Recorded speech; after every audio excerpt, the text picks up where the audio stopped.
Right, so we're nearly at the end of the month and I'm gonna ask you something. So be honest with me. Are you still on track with your goals or have you slumped a little? Maybe you've realised how much you need to manage your time because staying organised and on top of things is actually harder than you thought. Well, you are on the right video because I am very good at organising. Because believe it or not, I am quite stubborn. I like to do everything that I want to do, so I try to always find a way to be able to do it. I make these videos, I do a bit of photography, sometimes a bit of modelling, and also I make my own music. But did I also tell you that I have a full-time job? It's safe to say that I do a lot, but it does take work, and I'm going to share with you how I manage to stay organised and on top of things. Okay, so what does organisation mean to you? I find that organisation for me is something that can help with my very overreactive, overthinking brain and a very creative brain as well. So when you find out your why and what you're really organising for, it helps you to understand what you are actually focusing on. With being organised and setting yourself up, you're going to have to be prepared to make some changes. So what we're doing here is we're trying to find a system for us. It's basically an evolution process.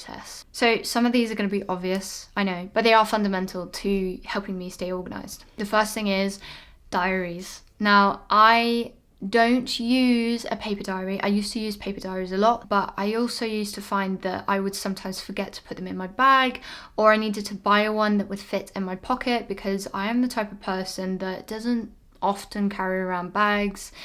And so if I didn't have my diary on me, I didn't really know what was going on. I kind of would forget appointments or I might double book something. So now I just use the calendar on my phone, and it honestly has everything. It has all my work shifts. It has when I'm going on holiday, if there's any other travel sort of, taxis that I need to book or things like that. It also has, of course, birthdays on there. I will always have that reminder there just to remind me as well what day it is, because I don't know about you, but the last 2 years have been a blur. And I don't even know what day it is half of the time. And then rolling on from that is I would say to use automation as much as you can. So I've already touched base on it, saying that I put in birthdays. So I will also make sure that in my calendar it alerts me on the day so that I can make sure that I make that little bit of time just to send a message or make a phone call. And the fact that I'm putting it in my diary does mean that I'm not just being lazy. It's just because I don't want to miss it.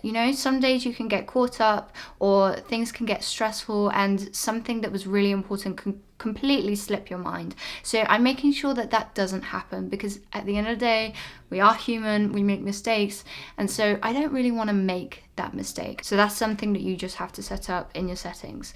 The other thing that I also do is I use alarms. Now, when I'm working, for instance, there's particular times that I kind of need to make sure that I start a particular task by so that we can finish on time. So I will just, switch on that alarm. I've already got it written down of what I'm doing so that I know that as soon as I feel my phone buzzing, I know what time it is, and I can also remember to do certain bits that, again, sometimes you can forget or you can just get so lost in time, because I think time, if you're not paying attention, it can fly by.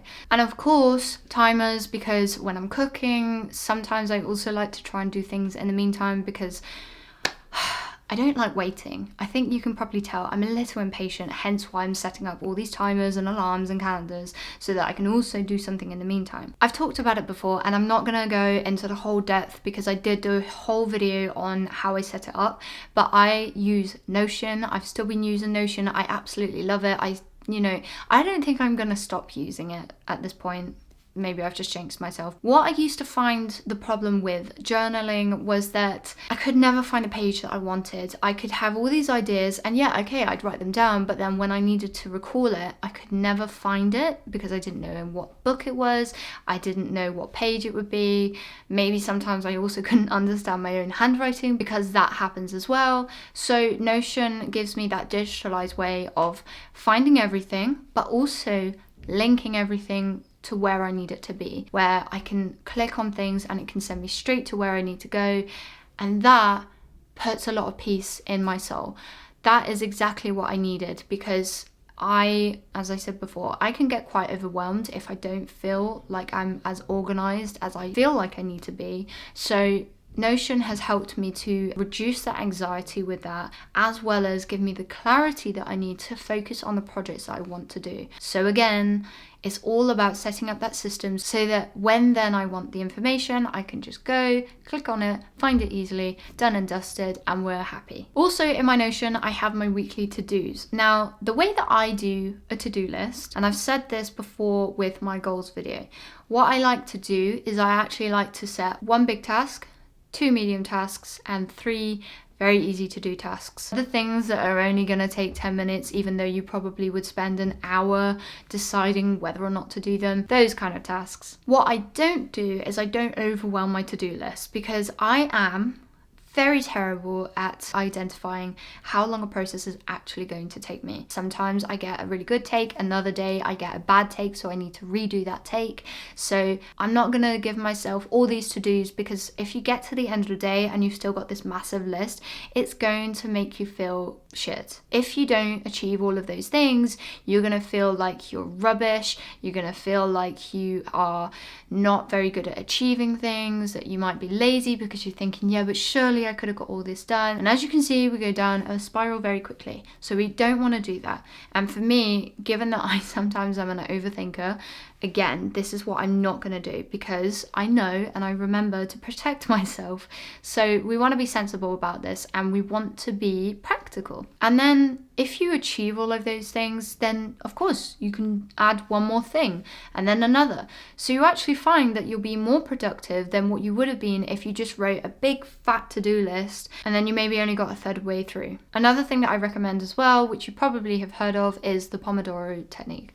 Now, I use this for all the shit chores. I don't want to do the laundry. I don't want to fold my clothes. I absolutely hate it. And don't even talk to me about ironing. So what I will do then is I will set a timer, 20 minutes or maybe 10 minutes. Maybe I might shorten myself up a little bit because I just want to get it done and out of the way.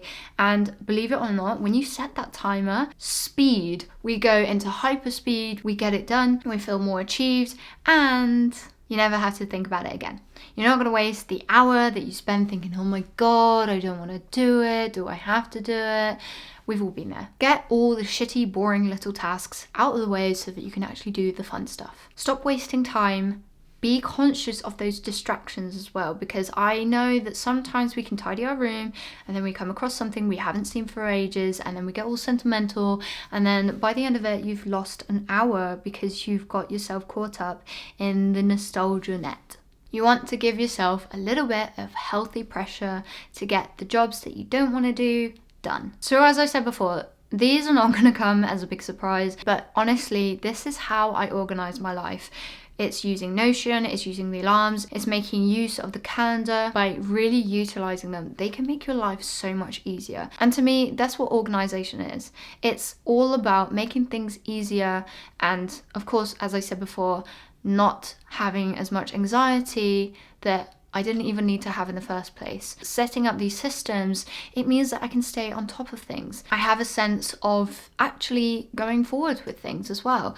Even on the days when I feel like, oh, I've not actually done that much, because I'm also documenting it, I can see, no, actually, I did do something that day. And the great thing is, because it's all digital, it's accessible for me anywhere.